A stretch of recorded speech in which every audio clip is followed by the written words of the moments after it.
sering ngalamin proses mendesain tuh.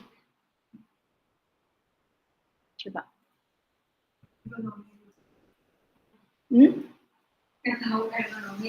Panjang jawabannya, ini bukan titik-titik.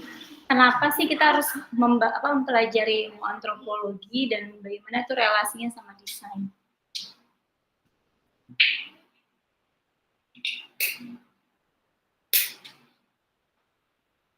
Karena desain interior umumnya memang desain untuk aktivitas manusia. Jadi kita harus mempelajari bagaimana manusia itu ya, yang lain? Karena desain interior kan perhatikan segala bentuk yang berkaitan dengan manusia, mulai misal dari pengertian psikologi kan belajar tentang psikologi warna, fisik, bisa dari teknologi aktivitas juga kepribadian tentang manusia itu bagaimana, kemudian desain itu ya harus berhubungan dan menyesuaikan bagaimana manusia. Oke. Ada lagi?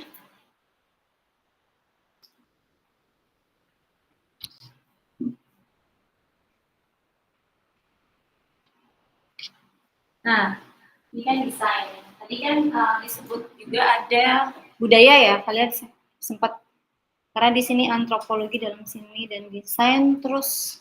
Nah, sebenarnya si antropologi ini yang kita bahas adalah dari sudut pandang manusia. Jadi kita melihat kenapa manusia membuat A, kenapa manusia membuat B. Kenapa misalkan manusia berlaku begitu, misalnya melakukan aktivitas tertentu sehingga kira-kira apa sih kaitannya sama desain, bagaimana desain harus dicapai gitu. Jadi ini tentang aktivitas tadi gitu. Tapi artinya tadi benar kata temannya bahwa manusia itu adalah usernya gitu ya. Usernya sebagai pengguna langsung, sehingga kita harus memahami pola perilaku, kita harus memahami bagaimana permasalahan manusia dari sudut pandang manusia. Ini anthropocene. Istilah anthropocene. Ini manusia sebagai pusat dari pemikiran atau sudut pandang pemikiran itu berdasarkan manusia. Walaupun dalam filsafat sekarang sebenarnya ini sedang dikonstruksi pemahamannya ya. Nah, kemudian ini disebut juga ada kebudayaan gitu. Ya, di situ dimention tentang kebudayaan manusia. Sekarang saya tanya, kebudayaan itu apa ya?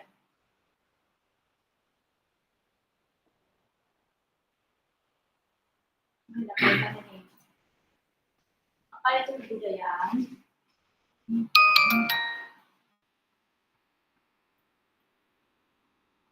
Kebudayaan adalah hasil karya manusia yang melanjutkan dari generasi ke generasi. Apakah udah pasti harus selalu warisan? Kayaknya belum tentu. Kenapa? Karena bisa jadi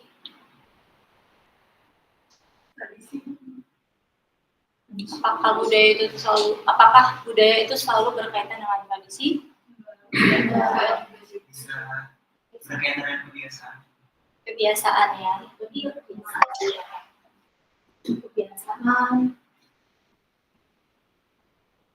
yang dihasilkan sehari-hari gitu ya. Nah, kebiasaan yang dihasilkan sehari-hari pasti kalau kita ngomongin yang dihasilkan berarti ada produk nyatanya gitu ya. Produk budaya itu macam-macam. Bisa produk budayanya ya desain kalian itu ya produk budaya yang dihasilkan berdasarkan misalnya kalian riset, dari riset itu ternyata ada masalah, terus kalian coba buat problem solvingnya, terus jadilah desain. Itu adalah produk budaya yang kalian hasilkan. Terus kemudian apakah selalu warisan? Bisa ya, bisa enggak, tapi tidak selalu gitu ya. Apakah itu tradisi? Ya, salah satunya, tapi tidak selalu. Maka Makanya nanti ketika kalian nanti baca si culture is ordinary, artinya bahwa budaya itu tidak harus selalu yang sifatnya diluhungkan, kultur, apalagi batik dan lain-lain, tapi kemudiannya kan ada istilah budaya urban, budaya modern dan sebagainya. Jadi memang apa yang dihasilkan oleh manusia yaitu adalah kebudayaan. Gitu. Bahkan apa yang disebut sebagai tradisi dulunya modern. Ya, misalnya nih ada satu penemuan yang kita anggap sebagai modern pada hari ini, mungkin 50 tahun kemudian jadi tradisi baru. Paham ya? Karena tradisi itu warisan. Jadi warisan yang lalu mungkin misalkan pesawat gitu ya, itu bisa jadi itu warisan juga, tapi dulu itu modern, sekarang menjadi udah lampau gitu. Jadi kita bisa ngomongin tentang ruang dan waktu juga di sini tentang maknanya sih kayak modern dan tradisi. Bahkan kayak Bauhaus ya, desain modern tahun berapa? Masih ingat ya?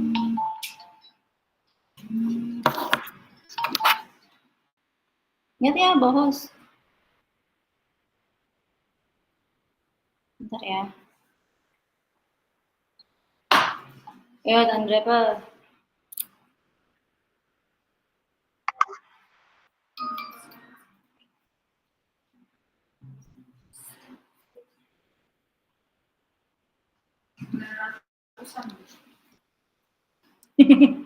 Ya, ya artinya udah 100 tahun ya, udah 1 abad lebih kan.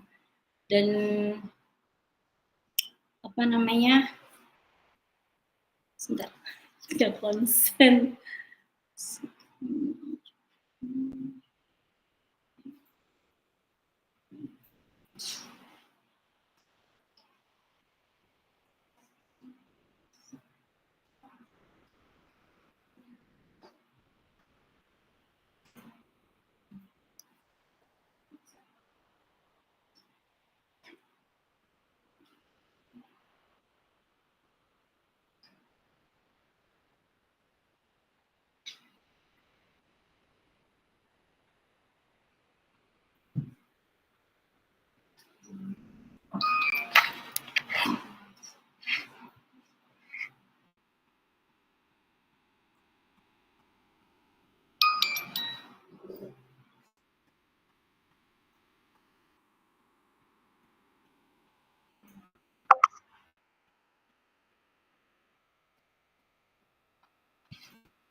Ya ampun.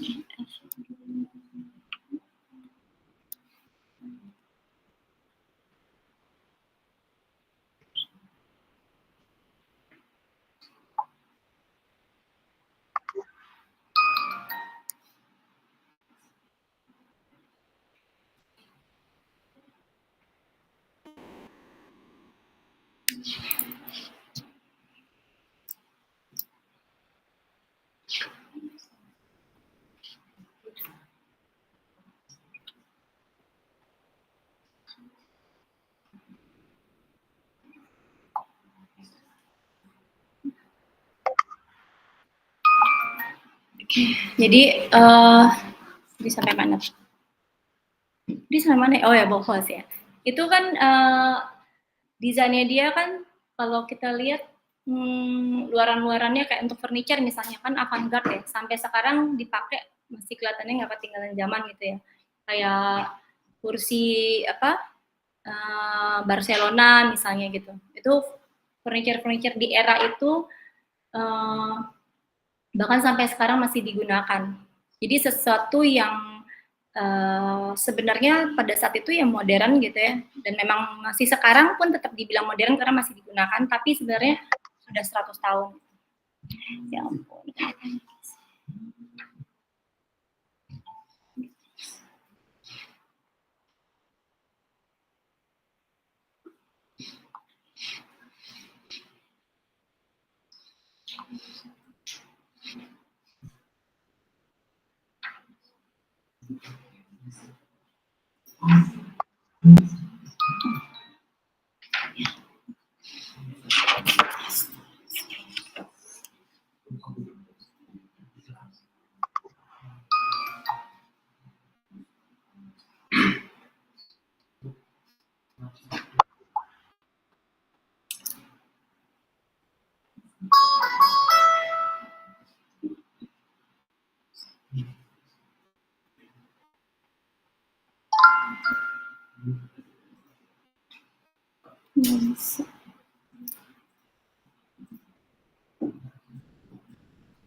Ya, sorry.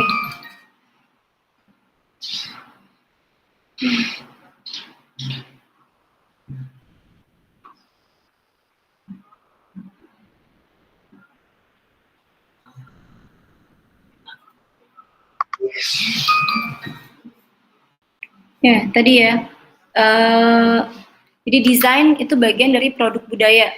Dan jadi semua termasuk furniture, arsitektur, pakaian ini, fashion,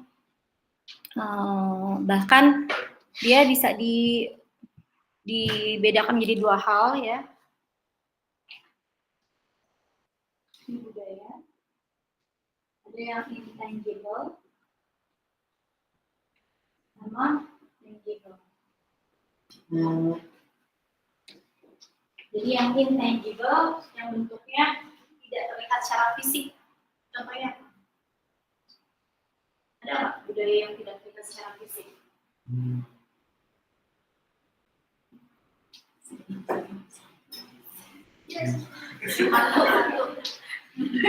Apa ya? Antri. Apa? Antri. Ya bisa. Jadi lebih ke tata cara, pemikiran gitu ya, hal-hal yang teknis, ilmu pengetahuan itu yang disebut intangible. Jadi nggak terlihat secara fisik. Tapi kalau tangible ini budaya, produk budaya yang bisa terlihat secara fisik. Misalnya ya sebenarnya desain itu hasil produk desainnya itu adalah fisiknya itu ya budaya yang tangible, tapi dalam prosesnya, metodenya itu ya intangible. Sama seperti batik. Batik yang kita pakai itu kan kainnya itu artefaknya itu adalah si tangible-nya gitu ya, produk budaya tangible. Tapi intangible-nya kan proses membatiknya dengan lilin dan sebagainya. Bisa dipahami bedanya ya. Ini ada tulisannya yang bisa dalam bentuk pemikiran ya, atau yang berwujud secara fisik.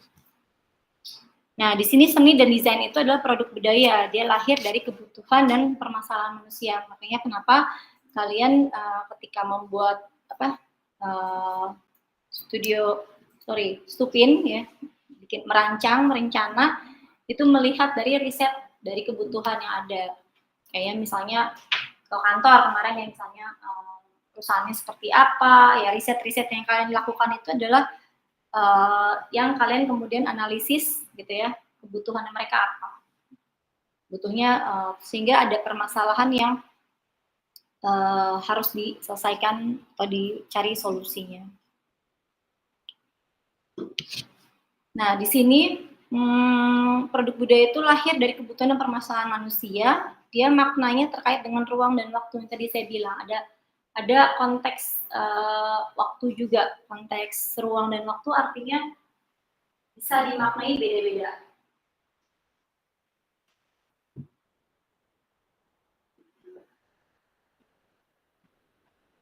Maksudnya dimaknai beda-beda ini ada konteks era zaman gitu ya. Ketika Misalkan cobalah misalnya yang pakaian gitu ya, tentunya pakaian buat di kondangan kelas sama atau beda? Beda ya.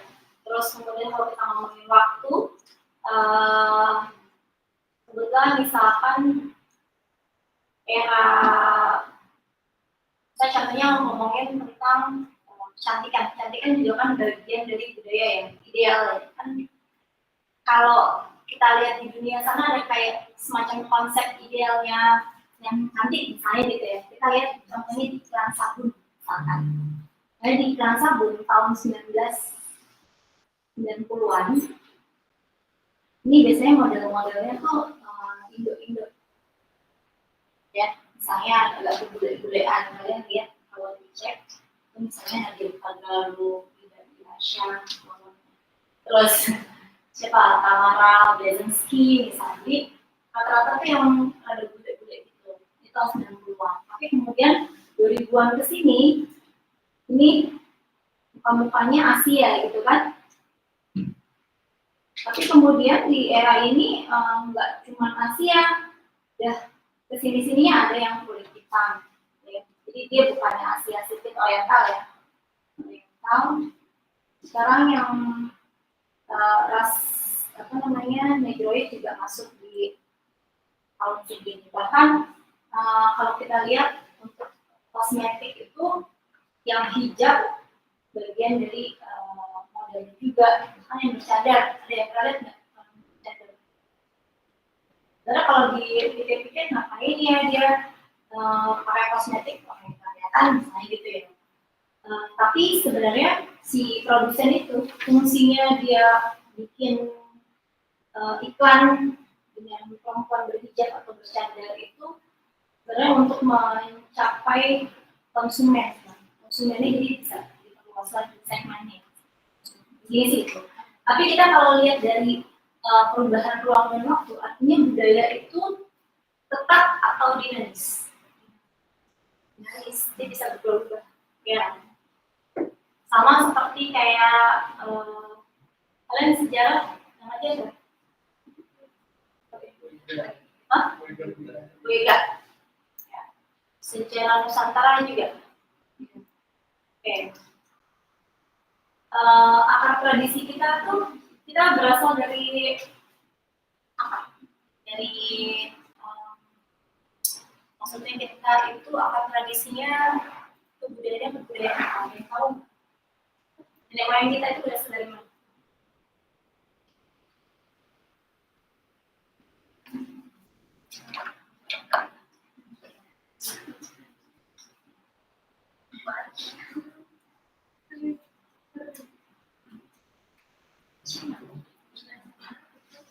Ayo.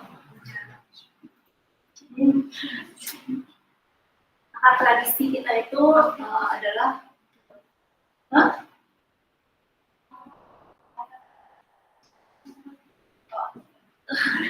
ini semenanjung mulai dari ini semua Asia Tenggara itu Austronesianya berasal dari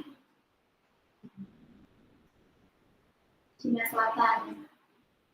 Cina Selatan itu Taiwan ya.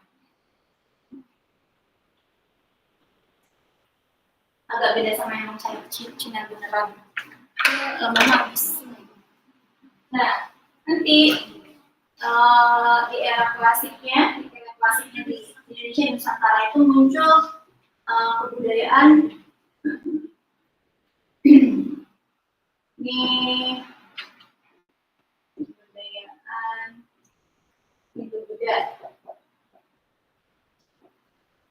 Indo-Buddha ini dari tadi ya India ya, bicara yang sebenarnya faktornya adalah apa namanya dagang, kontak dagang, terus kemudian sambil mereka menyebutkan agama dan kebudayaan. Lalu nanti di abad 400 Masehi ini masuk kebudayaan Cina. Kalau Islam itu dia ada 2 gelombang. Ini abad 700 sama 1100. terus terakhir darat. Nah, ini ketika datang ke kita, jadi emang kebudayaan kita tuh berlapis-lapis sampai hari jadi sekarang ini gitu ya. Makanya kalau kita ngomong istilahnya kan ada tuh yang waktu zaman pemilu gitu ya, kayaknya mendeskripsikan Cina misalnya. Terus juga kebudayaan kita juga dari mereka juga, misalnya entah dari pakaian, dari rumah tangga sampai ke makanan, ya kan, capcay, nasi goreng, ayam, somai ya, itu semua kan dari peradaban Cina juga. Gitu. Jadi kita nggak bisa tuh ini kebudayaan kita, itu kebudayaan kamu gitu, nggak bisa karena semua ini berlapis-lapis gitu. Dan bahkan Cina lebih dulu masuk, lebih awal lagi, Islam belakangan, Barat lebih belakangan lagi. Nah, ini sebenarnya dengan lapisan-lapisan ini tidak menghilangkan kebudayaan lamanya. Contohnya, misalkan Islam masuk, contoh di arsitekturnya Masjid Kudus misalkan. Masjid Kudus itu bentuknya masih dengan bentuk stupa. Ini ya, gitu kan? Lihat nggak Masjid Kudus? Di Masjid Kudus itu bentuknya gini, ini sangat Hindu. Atau bahkan wayang, misalnya wayang itu kan ceritanya cerita Hindu, tapi diadaptasi sama Islam, nilai Islamnya. Ini semua itu adalah adaptasi budaya, jadi akulturasi itu. Jadi kebudayaan kita tuh nggak pernah tetap, nggak pernah statis, tapi selalu mengalami pengaruh-pengaruh dari kebudayaan yang baru, tapi juga tidak menghilangkan kebudayaan yang lama yang selalu diikutkan, disertakan. Jadi selalu adanya adaptasi. Bahkan waktu Barat awal-awal masuk ke Indonesia, itu ada namanya Indis. Pernah dengar nggak? Ya, Indis yang disebut budaya Indis itu adalah bercampur gitu antara dia beradaptasi antara arsitektur Barat, tapi disesuaikan dengan budaya sebelumnya gitu. Kita menggunakan yang masih ada, terus kemudian sesuaikan dengan kondisi geografisnya, tropisnya seperti apa gitu kan. Makanya nggak bisa lepas dari barang-barang. Tapi kemudian kesini-sininya udah bercampur lagi, lebih berlapis-lapis. Gitu.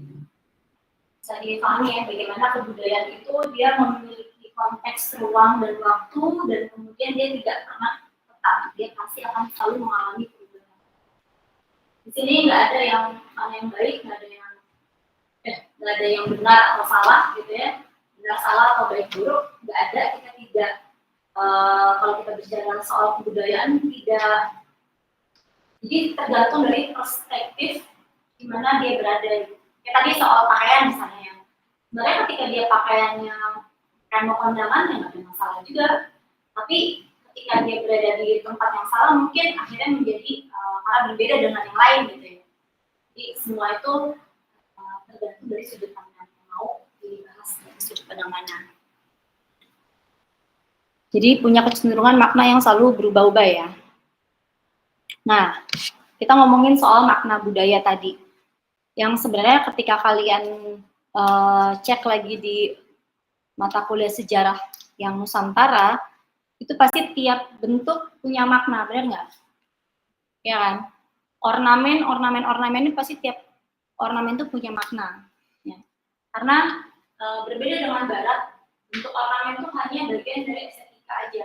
Tapi kalau di kita, Nusantara, Laut Timur, di timur, baik itu di Cina, di India gitu ya, atau di Jepang bahkan, di kita sendiri itu semua bentuk, semua ornamen, warna itu semua punya makna kultural istilahnya.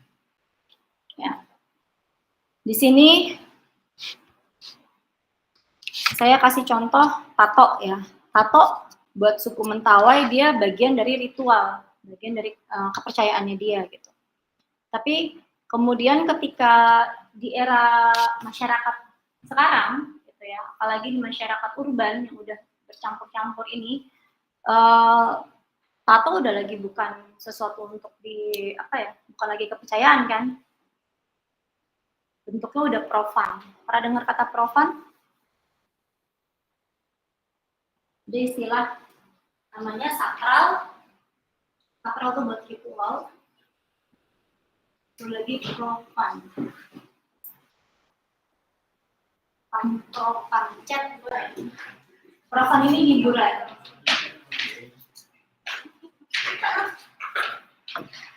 Jadi udah senang-senang aja gitu, tanpa makna lagi. Tapi kalau udah kita ngomongin saham, saya contohnya ini tadi tato. Ada lagi misalkan yang menjadi penelitian saya kemarin di Toraja di Toraja semua ornamen itu bahkan di petinya itu ada maknanya, nggak boleh sembarangan. Kayak misalnya bentuk petinya aja, kalau sapi hanya untuk pria, kalau babi perempuan. Nah, tapi bahkan bentuk-bentuk itu ada sakralannya gitu, karena ada makna yang harus dipatuhi. Tapi ketika dia udah masuk ke ruang urban di Jakarta misalkan, ada namanya kafe tato, kafe di Dharma Wangsa Square, dia jual ya kafe tato, kafe tanah Toraja gitu. Dia menggunakan semua ornamen-ornamen yang ada di Toraja. Ada maknanya nggak? Nggak ada. Hanya untuk estetika cakep-cakepan aja. Karena ketika sudah dipindahkan ke ruang urban yang sudah tidak lagi menganut makna-makna itu, sakralannya udah bebas aja. Gitu.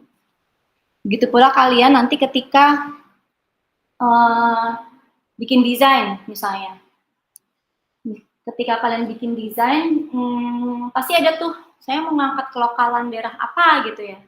Makanya jangan pernah menggunakan kata budaya apa, tapi pakailah kelokalan daerah mana gitu. Karena kalau kita ngomongin budaya nanti kalian akan terjebak dengan makna kebudayaan yang tadi.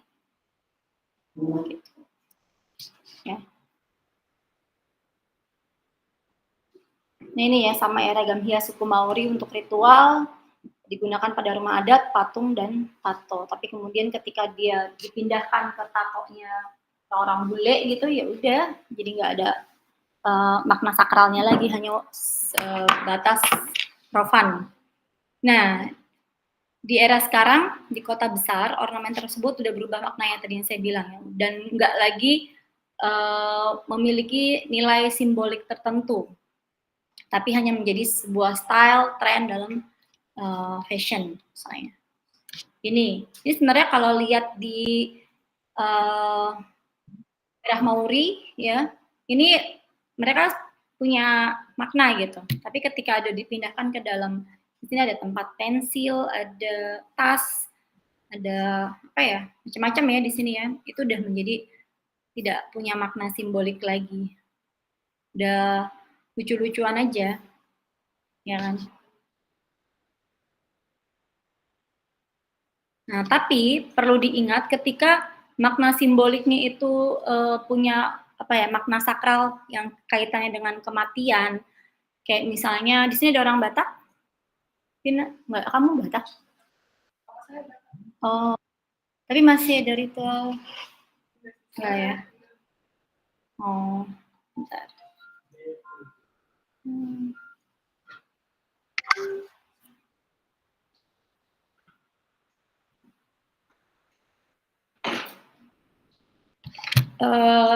Jadi ada namanya masih pakai ulos gitu-gitu.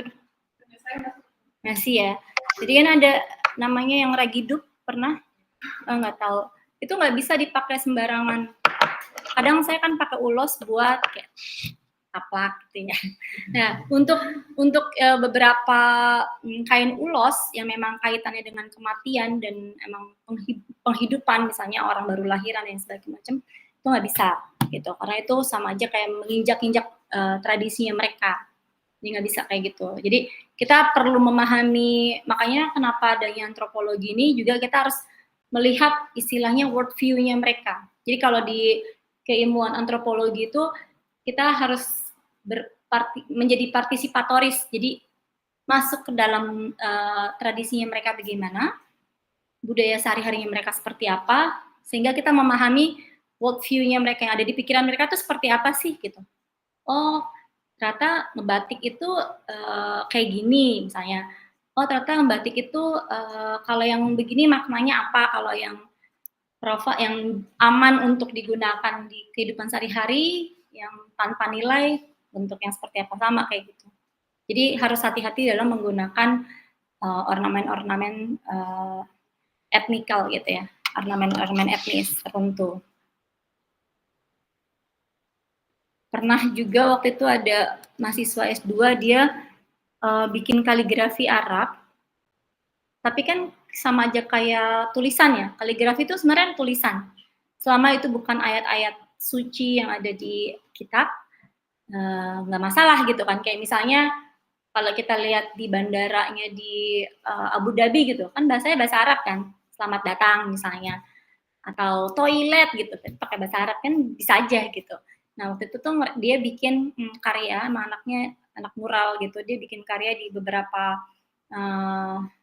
dia anak pesantren dulunya, karena dia tahu artinya, dia tahu aturan-aturannya sehingga dia bisa melintasi batas-batas itu gitu, bahwa ketika gue milih kaligrafi dengan bahasa ini, kalau orang tapi kan orang-orang taunya itu bahasa Arab, kok nulisnya di tempat sampah, kok nulisnya di toilet, kok nulisnya di ruang-ruang publik yang dianggapnya kotor gitu ya. Menurut dia nggak masalah, orang ini kan hanya tulisan, hanya aksara aja gitu. Ya karena dia anak pesantren, jadi dia bisa menjawabnya dengan bagus gitu, dan karyanya emang keren banget. Nah seperti itu, jadi balik lagi, tapi dengan dia melakukan itu, dia harus bisa bertanggung jawab dengan argumentasinya terhadap orang-orang yang emang nggak ngerti ya. Seperti orang banyak yang marah. Nah, di sini bisa dikatakan juga bahwa si produk budaya itu dihasilkan berdasarkan kebutuhan dan selalu mengalami perubahan. Jadi sesuai dengan ruang di mana dia berada dan dimaknai serta waktu yang berbeda-beda. Jadi ada konteks zaman tadi ya, konteks waktu sama konteks ruang. Berada di mana, terus kapan. Maka kita bisa maknai budaya seperti itu. Nah, kalau ini kalian ngelihat ini gimana? Pendapat kalian?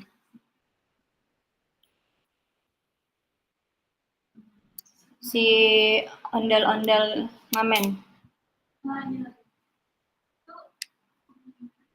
Bukannya ini yang terus saya kalau ondel-ondel yang kayak gitu kayak dijaga gitu loh, nggak boleh sembarangan, tapi sekarang di mana-mana ada. Ada yang marah nggak? Ada yang marah nggak? Nggak sempat rame.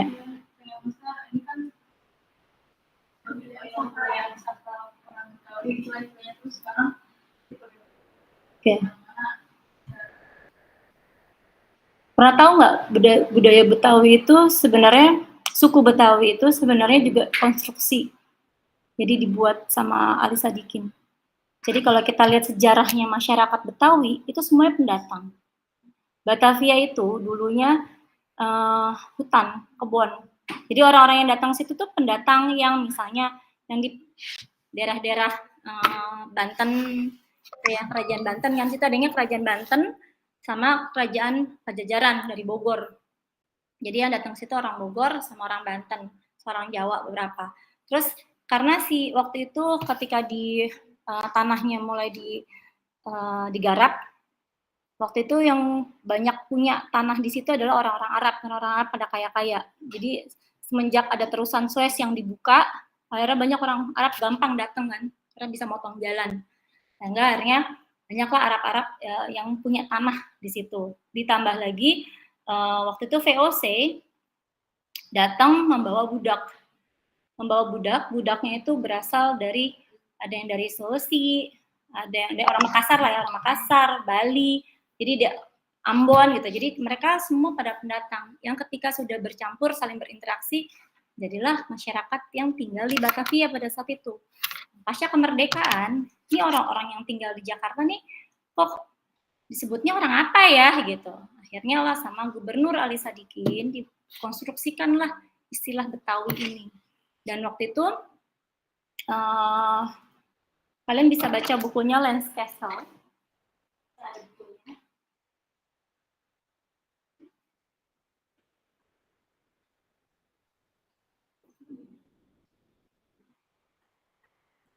Nah, terus si Ali Sadikin tuh mengkonstruksikan semua, mulai dari pakaian adat, cara pernikahan gitu kan. Dia, oh nih kayaknya di sini banyak Arabnya, sehingga bajunya baju kurung Melayu. Terus warna-warnanya, oh iya karena banyak Chinese-nya tinggal di sini, adalah warna-warna Chinese untuk pakaian pernikahan ya, merah, emas gitu. Bahkan pakaian ininya aja adalah kerudung si abang nonenya dan lain sebagainya. Jadi itu sebenarnya dikonstruksikan, dibuat. Nah, tetapi untuk ada beberapa ritual, ya sebenarnya ritual campuran orang-orang yang datang-datang itu, bahkan kayak ondel-ondelnya kayak ogoh-ogoh, sebenarnya ogoh-ogoh dari Jawa. Ogoh-ogoh dari Jawa yang kemudian dibawa gitu. Nah, jadi kebudayaan campur yang terjadi, yang interaksi, yang saling berinteraksi itu ya jadilah si kebudayaan Betawi itu. Gitu ceritanya. Dan bisa ada data statistiknya juga, masyarakat di Jawa, di Batavia tahun sekian, ada data statistiknya. Jadi nggak bisa kita bilang bahwa orang yang pertama kali tinggal di Jakarta itu orang Betawi. Itu penelitian saya juga kemarin, ya. Lu anak bentar ya. Tadi ibu sekarang. Bentar.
Ya, jadi kalau kita ngelihat bagian ini gitu ya, kita nggak bisa menyalahkan mereka. Biar gimana pun juga mereka adalah orang Jakarta yang tinggal dan harus survive, benar nggak?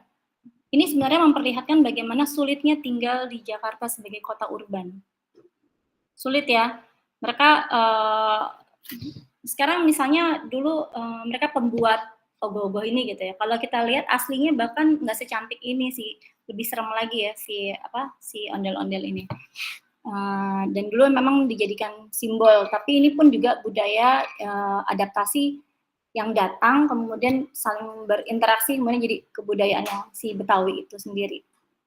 Nah, tapi ketika sekarang udah ada pergeseran, artinya kita di situ bisa ngelihat fenomenanya. Oh, ternyata memang fenomenanya orang udah nggak ada lagi cara untuk survive gimana gitu. Cara ngamen zaman kita dulu, zaman kita lagi salah.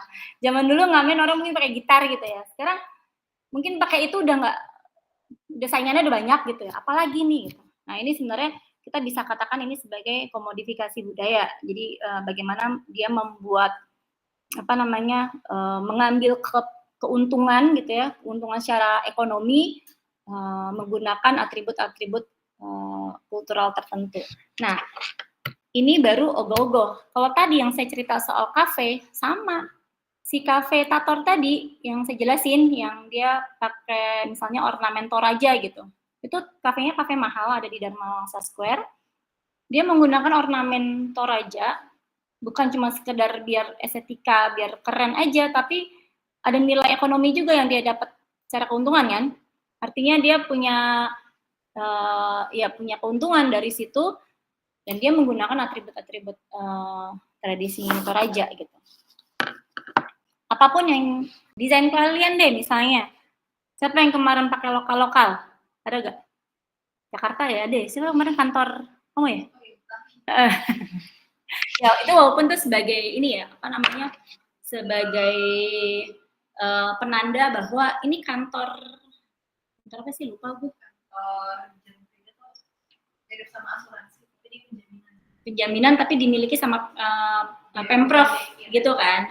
Tapi ujung-ujungnya kan kamu sebagai desainer pengen punya ada nilai jual, nih gue bawa lokalan nih, lo pasti suka deh gitu kan. Ujung-ujung kamu jualan, kamu juga melakukan komodifikasi budaya terhadap desain kamu. Salah nggak? Ya enggak juga, kita lihat perspektifnya aja. Ketika itu selama itu tidak menyalahi aturan yang tadi saya bilang, misalkan kamu pakai ornamen, ada seorang desainer dia pakai ornamen sakral tapi taruhnya di kaki, di sepatu, desain sepatu. Nah, itu bisa dikomplain orang misalnya gitu ya. Nah, itu berarti menyalahgunakan. Tapi ketika itu secara ornamen masih aman, nah, kamu tidak menyalahgunakan makna kulturalnya di sana yang sakral seperti apa, nah itu sah-sah aja sih. Sama seperti ini juga gitu. Gitu. Jadi di sini kita malah bisa melihat fenomena bagaimana ya udah ya sekarang kebudayaannya udah mengalami perubahan yang tadinya sakral, kemudian ketika di ruang urban, ketika orang butuh makan, maka jadilah ondel-ondel ngamen gitu. Habis slide-nya. Oke, ini kita baru pertama tapi udah agak-agak berat. Jadi sebenarnya di mata kuliah ini tuh saya akan membahas tentang banyak hal-hal yang apa ya, semacam fenomena-fenomena budaya gitu ya. Tapi saya mulai dengan pengantar tadi, pengantar si antropologi ini selalu berelasi memang dengan budaya, karena tadi ya budaya itu kan produknya si manusia itu sendiri gitu, makanya saya akan membahasnya dari sisi itu. Tapi nanti akan ada materi-materi tentang apa ya? Tunggu.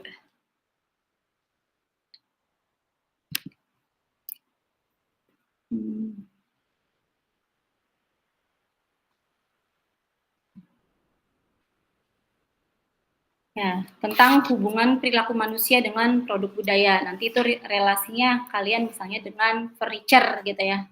Terus sebenarnya desain juga ya, ketika kalian melihat aktivitas sehingga lahirlah programming, itu kan juga bagian dari kaitan perilaku manusia dengan produk budaya. Terus kemudian ada istilah budaya konsumen. Budaya konsumen yang kaitannya bagaimana hubungannya sama hal-hal yang berkaitan dengan konsumsi, produksi dan konsumsi, jadi ada nilai ekonomi. Ya, contohnya kayak tadi si ondel-ondel, desainnya Vina, misalnya itu ya, itu nanti kita akan bahas lagi tentang budaya konsumen. Lalu ada yang disebut multikultural atau yang hybrid design, bagaimana pencampuran budaya itu terjadi. Lalu ada yang disebut lokalitas yang sering kalian pakai itu. Kenapa sih harus lokal? Apa yang dikatakan sebagai lokal? Lokal itu yang kayak gimana sih gitu ya. Terus ada terkait sama sustainability. Terus kemudian ada lagi, oh ya, utopia, distopia. Utopia, ada yang tahu artinya utopia? Pernah dengar nggak istilah utopia? Masa depan, impian, harapan gitu ya. Lalu dan utopia itu selalu diimajikan. Kita desainer tuh senangnya bikin imaji kan. Kamu desainnya belum jadi kan, belum diimplementasikan benar-benar. Nah, desain kamu yang baru bentuk gambar itu ya baru imajinya aja gitu. Yang sebenarnya kalau kita sebagai desainer, ketika kita mengimajikan satu karya yang kayaknya keren banget itu, kita harus mikirin juga distopianya. Distopia tuh kayak efek buruk atau dampak yang akan terjadi jika kita membuat desain seperti itu misalnya. Terus kemudian nanti ada desain ruang publik. Nah, desain ruang publik itu mungkin terkait dengan mata kuliah Stupin 5 sama TA nantinya. Terus nanti ada lagi materi tentang inklusif, ya, diversity, equity, inclusion. Terus, oh ya, terakhir merelasikan antara mata kuliah Stupin 5 sama konteks diversity, equity, inclusion. Gitu. Kurang lebih gitu ya si materi semester ini. Sampai di sini ada yang mau ditanyakan?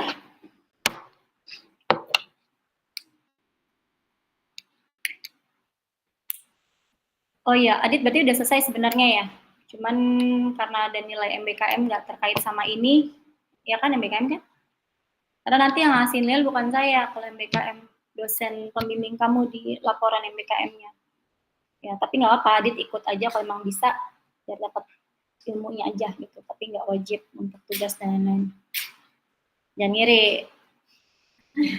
Dia soalnya udah ngerjain MBKM kan, tugasnya bikin laporan. Gitu. Ada yang mau ditanyain nggak? Iya, saya mau tanya. Jadi sebenarnya kalau Stupin, Selasa banyak yang nggak bisa ya? Bisanya Senin. Sabtu. Ya, soalnya kalau kelompok saya, kalau misalnya Sabtu, aku mau jalan-jalan. Masih banyak nggak bisanya. Paling kalau misalnya, jadi hari biasa, yang paling aman waktunya, tapi belum dibagi kelompok sih ya. Tapi kalau saya baca yang Bu Sita share ke saya, rata-rata kelompok saya pada nggak bisa di Selasa. Nah, ya, kepo aja. Masih rahasia dan ntar gue diomelin lagi sama Caca.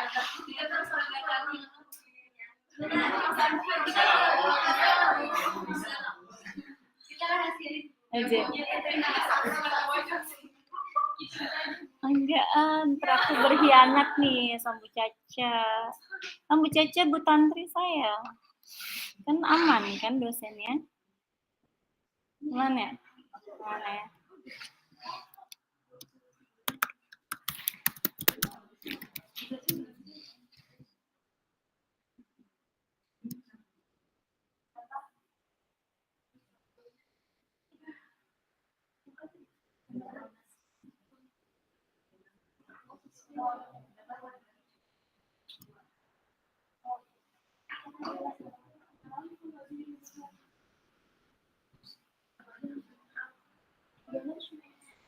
Udah absen belum? Udah absen semua ya? Bella. Oh iya, tahu nih Bella nih parah nih. Bella ntar kali Sabtu deh pas ketemu. Untuk Sabtu ini sih masih gabung ya Sabtu ini. Cuman kan pas pisah-pisah. Kayak nih.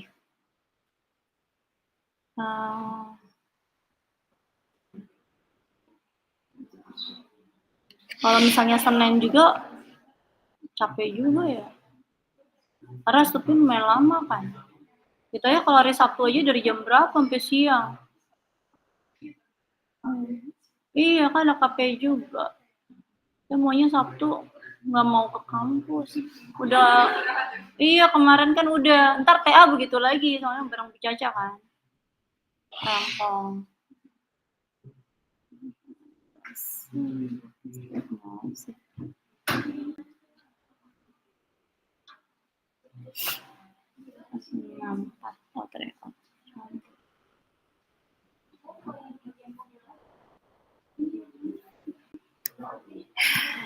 Ya wis, udah kan absennya?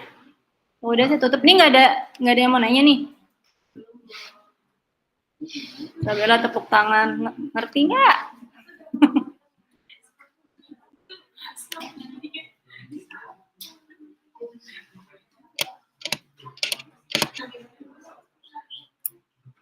Gimana?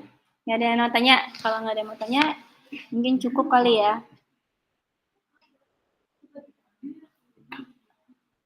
Oh iya, satu lagi deh. Jadi kebudayaan itu ada faktornya ya, faktor pembentuk kebudayaan. Saya nggak tahu apakah Bu Ega pernah jelasin, pernah jelasin faktor pembentuk kebudayaan. Nah ya. Ada letak geografis. Makanya kayak misalkan kita kan karena pencar-pencar ya, dari Sabang sampai Merauke kan pulau-pulaunya bisa pisah.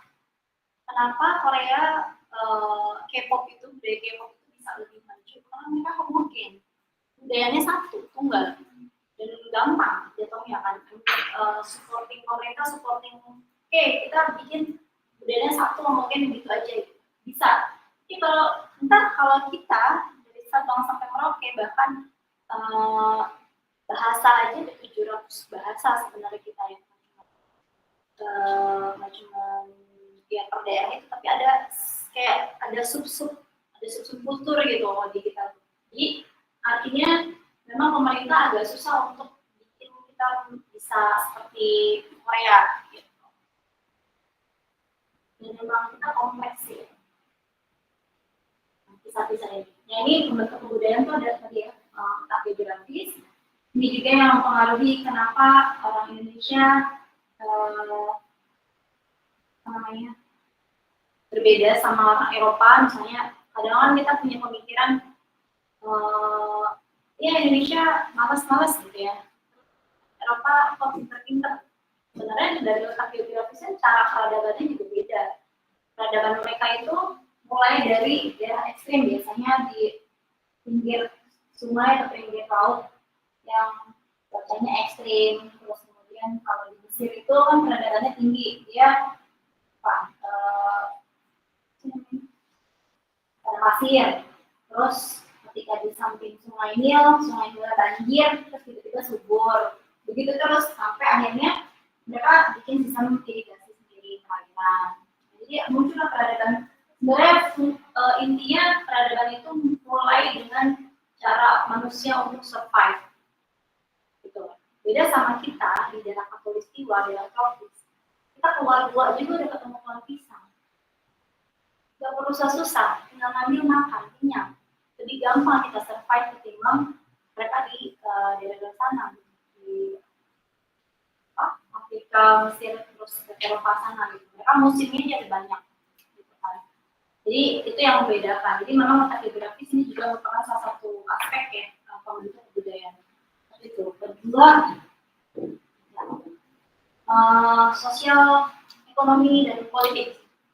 Jadi siapa yang akan menentukan kebudayaan di wilayahnya, dialah yang berkuasa. Contohnya misalnya zamannya Firaun gitu ya. Kenapa dia bisa bikin piramid untuk membuat peninggalan-peninggalannya itu sebenarnya untuk kenapa dia mengawetkan jadi mumi dan sebagainya. Itu kan sebenarnya ada faktor bahwa dia menganggap dirinya sebagai titisan dewa kan, sehingga nggak boleh hancur, nggak boleh mati. Semua aturan-aturan itu berasal dari dia. Jadi kita bisa mengetahui kenapa munculnya bangunan-bangunan atau produk-produk budaya itu ya berdasarkan siapa yang memimpin, siapa yang merintah, siapa yang berkuasa. Itu sosial, politik, dan ekonomi. Contohnya juga kayak batik gitu ya. Batik, kenapa batik pesisir sama batik di